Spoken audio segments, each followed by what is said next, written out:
మరి ఎన్నికల్లో ఆ రోజు తెలుగుదేశం, జనసేన, బీజేపీ ఏదైతే ఎన్డీఏ కూటమి ఆ రోజు వేట నిషేధ సమయంలో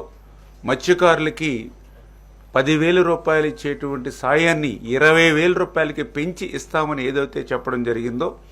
మరి ఆ యొక్క 20,000 రూపాయలు కూడా మరి ఈ యొక్క ఏప్రిల్ నెలలోనే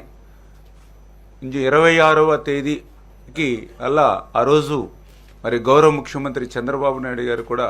మరి ఒక మత్స్యకార గ్రామాన్ని సందర్శించి ఆ మత్స్యకార గ్రామంలోనే ఈ యొక్క 20,000 రూపాయలకు పెంచినటువంటి సాయాన్ని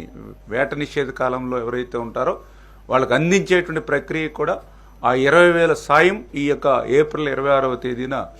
అందజేయాలనేటువంటిది కూడా